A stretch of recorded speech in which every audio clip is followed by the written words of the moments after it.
I've been trying to be lately. All I wanna do is think of me and have peace of mind.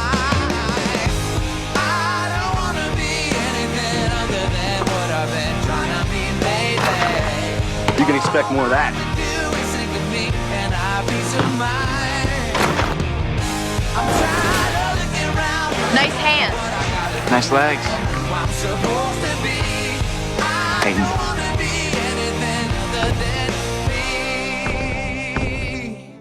My name is Mark Schwann. I created the show One Tree Hill, and I'm day-to-day one of the executive producers. I love the basic premise of this show. I love the Cain and Abel setup. Basically, One Tree Hill is about two brothers. One Tree Hill actually had its first life as a feature project called Ravens. And he had written like maybe 25 pages, and he left it with me to read. And I read it, and I really liked it. So we went back to Mark and said, while it would have been exciting to spend 2 hours in this world with these characters, imagine developing a series and having the potential to spend 100 and some hours with these characters in this world. So we pursued Mark for 4 years, because Mark wanted to write it as a movie. And I kept on saying it would be a better television show. And so we redeveloped Ravens as a series for the WB. They weren't in love with the title. I was. They felt like it was too sports-centric because Ravens was the name of the team. And when I was writing the original script, I had been listening to The Joshua Tree, which is a U2 album, and there's a song called One Tree Hill. So they loved it, and they said, you know, One Tree Hill is what we'd like to go with. What was interesting was about 6 episodes in, I got a note from the network, and they said, what does One Tree Hill mean? The audience wants to know. As we've told these stories in this world, I feel like there is only one Tree Hill. And I said, what I'd like to have happen is I'd like Karen to say to Lucas, there is only one Tree Hill, and it's your home. Our first episode out, we had really poor ratings. our numbers were very low in the beginning. Everyone was really kind of in a panic. The good news is that because we started out so poorly and the ratings were so low, there was nowhere to go but up. I didn't want to come out all big and flashy and, you know, this high concept show with a lot of money behind it. I really wanted to kind of be like the little train that could. Chad Michael Murray was the first piece of casting. He was sort of the key. Originally, we weren't sure who Chad was going to play. I wanted him to be Nathan. I saw him as a Nathan. Mark and I were going back and forth, and everybody else was going back and forth between him playing Nathan or Lucas. You know, Chad had played the bad guy in a lot of things before, so the natural thing was to give him the bad guy role. Chad really wanted to be Lucas. Ultimately, that made the decision for us. He just responded to the character. He felt like he could inhabit that character. Lucas's life had a lot of similarities in my life. This role means more to him. My mother left when I was a kid, and I felt like I had an opportunity to bring the truth and the reality to a story that I don't think a lot of people may have been able to have that opportunity to bring the truth and tell the story the way I see it through my eyes anyway. I told you it was going to get worse. James Lafferty had more experience as a basketball player than as an actor. I don't think I was like an initial choice. When James went into casting, he was the dark horse to get the job.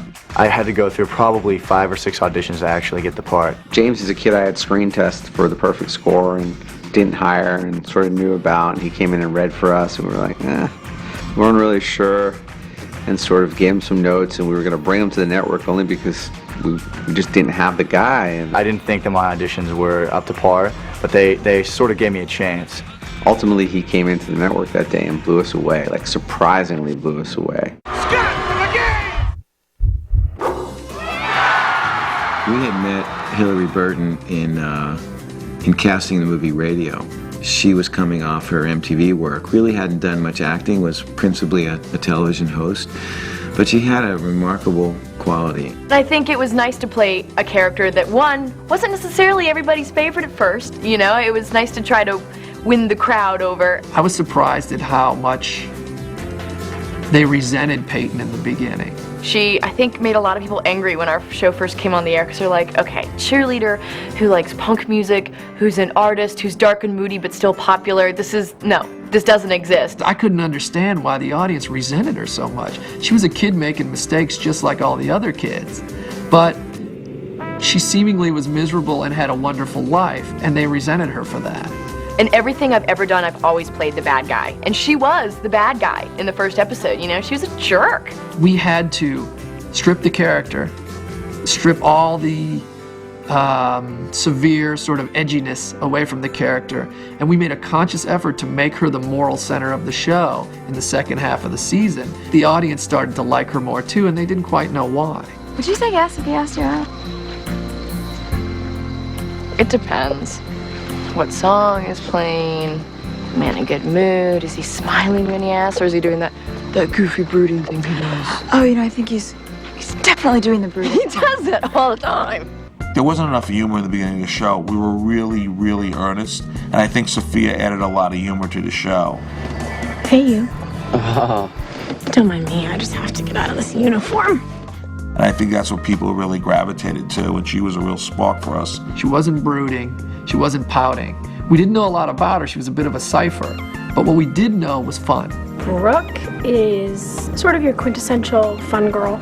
She's got a lot of spunk and a lot of kick. At a certain point in the season, we decided that we wanted to pull back the curtain a little bit. We wanted to show that there was a person there that had some heart. What I relate to with Brooke is people looking in on a life that they think must be pretty easy and still not being sure of yourself. You know, still having insecurity. I don't think there's a girl on the planet that wakes up every day and feels good about herself every day. That doesn't happen. You know, it didn't work out with her and Lucas, but I think the audience was there and they wanted to see that journey take place. And, you know, some people root for Peyton and Lucas, some people for Brooke and Lucas, but that's good. That's all good, because at the end of the day, that means Sophia Bush is doing a fantastic job. What is she doing here? You invited her. When we saw Bethany Joy Lenz, I think she was Joy Lenz at that point. Then she was Bethany for a while. I tease her about it. I'm sorry, Bethany. I was cast as Haley. It was another random audition in LA that I had, and I actually read for Haley and Brooke, but I didn't really want to play Brooke, so I just read Brooke the exact same way that I had read Haley, which isn't that great for me as an actress, but it looks, it was, anyway, I got the part I wanted. Joy is someone who challenges herself to be electric on every take. Many times she'll make choices and elevate the material, and you know, that's when you really win. And the water balloon fight is definitely one of my favorites. There's a great scene where Lucas and I are just in the kitchen making hot chocolate, and that was one of the only scenes I've done where I really felt like they let us have all the time we wanted. We just sat there, and there was moments of silence, there was awkward pauses. It was really a joyful scene to film and to go back and watch and go, that's exactly how I wanted it to look. I wanted to remember for a night the way that things were. Everything was so much simpler when it was just you and me. And I'm used to being self-confident and sensible, and I just really feel like a mess right now. You're not a mess. You're just in love. I thought that we would be really missing an opportunity if we didn't spend time in the adults' world as well. You can't make these shows just about the kids. They will not work. The great thing about the parents are they're involved with the kids' lives, but they're also fallible. I want to know what's going on in their lives. Where are they trying to get to? Because as you and I know, it doesn't end when high school ends. It doesn't end. It never ends. We have an amazing adult cast. You know, a guy like Craig Sheffer, who was in A River Runs Through It, to play Keith is unbelievable. I would say if there is such a thing as your average middle American kind of guy with a good heart, I think that's what Keith is. I think that's what attracted me to playing the character, because I come from Midwestern sort of part of the country, and he's like a regular guy, but he's got a lot of depth, and he's a good leader and a good role model. So I really like that about him. Did I trap you? Did I lead you on and trick you into loving Lucas? No, and you didn't trick me into loving you either. Moira Kelly, when an actor calls you and they elevate the material consistently, it's just, you know, give me an idea that's better than mine. Make my job easier. You know, she was on The West Wing. To get somebody like that on the show was great. Karen Rowe is a single mom of a 17-year-old boy. She runs a cafe in One Tree Hill. She grew up in One Tree Hill, was a cheerleader in the high school, fell in love, got pregnant, lost the guy left, married someone else. He has a son, comes back to town, and now here I am, the mother of a son who's, I guess, stepbrother is in school with him, and tangled web. I found out I was pregnant after the pilot, and then I was very concerned because I, was waiting to hear whether the pilot was going to get picked up, and if it did, was I still going to be able to be part of it, because now I'm pregnant, and that takes Karen on a whole other path. I knew that I didn't want Karen to be pregnant because it just didn't work with the stories we were telling. But Mark Schwann said that he was, he wasn't going to let me go, that we were going to work it out, and we did. Our director of photography, Billy Dixon, was hiding her behind everything he could come up with. We found a lot of things for Karen to stand behind, from plants to laundry to chafing dishes of stuffed mushrooms, you name it. We found it. When she walks out the door to go to the airport, it's a fantastic moment. You have to look for it. It's shot at a Dutch angle. There's a house plant in front of her. Keith carries the suitcase out in front of her. You never see her stomach. It all worked out. Paul Johansson, who plays Dan, I've known forever. The great thing about Paul is he plays probably one of the meanest fathers on television, but he's probably the nicest guy in the world. Paul Johansson was an unbelievable basketball player in his day, so it's a great part for him. I was walking down the street in New York City one time, and I was getting out, I was just getting out of a taxi, that's what it was, and I turned and I was hit by a purse, which must have been full of nickels or something, because it knocked me on my butt. And I looked up at the lady and she goes, "I know what you're doing to that boy." And I said, "Excuse me, what are you talking about?" She goes, "That son of yours, Lucas. I don't like the way you treat him, and I know what you're doing to him." And I said, "Ma'am, I'm an actor. That's not real." That article's a lie. You're not my father and you never were. You're right, it is a lie. He should never have the name in the first place. I get a daily rush out of working with Barbara Allen Woods, who plays Deb, my wife, because she brings it. What else do you want, Dan? I want you. I saw 3 pages of the script, and no lie, I knew I wanted to be a part of it. Deb is different in that she is well-rounded. I've normally played moms or vixens or temptresses. She's sort of well-rounded. She does it all. She has a job. She's a mom. She is a sexual being. Hint of what's to come. I am very lucky that I work with Paul Johansson, who plays Dan. I never stop laughing. He sort of gives me my space. Deb cries a lot. She's very emotional, and I need to be in my zone, and he's very respectful of that. But I'll hear him say something in the corner of the room, and he cracks me up. I mean, his presence cracks me up. The show does appeal to all ages. I mean, it's not just about the kids, it's about the way the kids relate to the parents, and their parents have their own lives, and that's true life. And we have Barry Corbin, who's been a pro for a long time. Look, I know you don't care much for me, but you do care a lot about this team. I care enough about him to protect him from you over my dead body, Danny. Well, if that's the way you want it. Barry Corbin has such weight, I don't just say, I'm not meaning the kind of weight that he's going to hit me for saying. I'm going to mean the kind of weight that he brings into a room. What in the hell is going on out there? Relax. We're up by 9. Tim, go in for Nathan. Sports is a great arena to tell stories about the human condition. I've played basketball my whole life, and I'm a fan. He's actually is a pretty damn good basketball player, a star of his high school team, and I took him to my partner's house to play a little half-court one-on-one. And I was like, "Come on now, you got to get this part." And for the first 10 minutes, I was beating him, which wasn't a good sign. And I said, "Look, man, your career is on the line right now. You better bring it to me." And then he did, and he made some move that left me in the dust, and he got the part. We had a few rules going into the show. One of them was, if we're going to show basketball, it has to be telling a bigger story.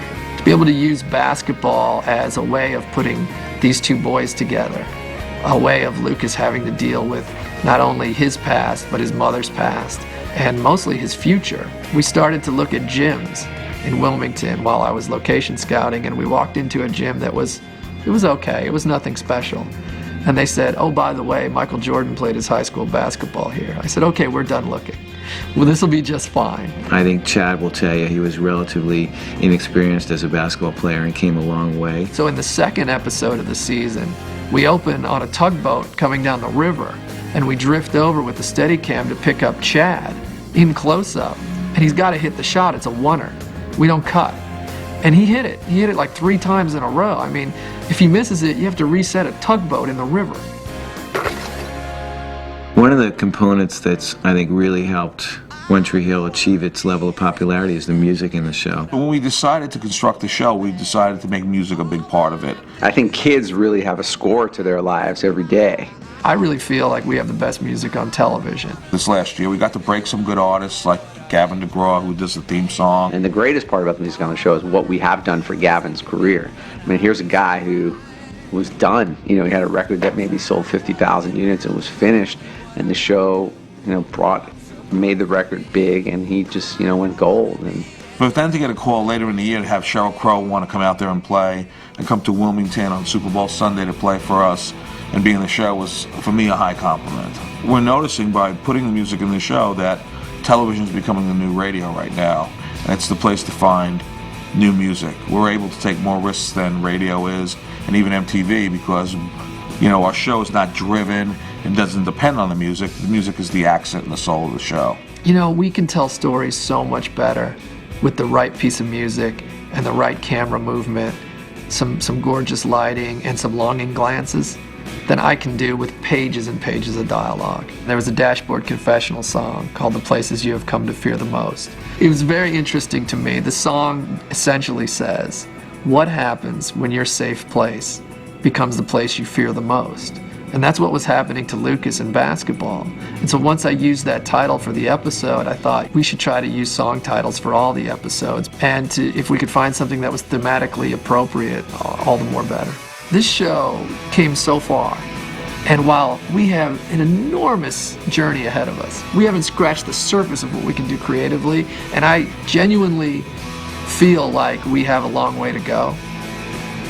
The fact that we survived season 1, that we grew the audience, that I loved the episodes, and I think the audience loved the episodes, I really am proud of that.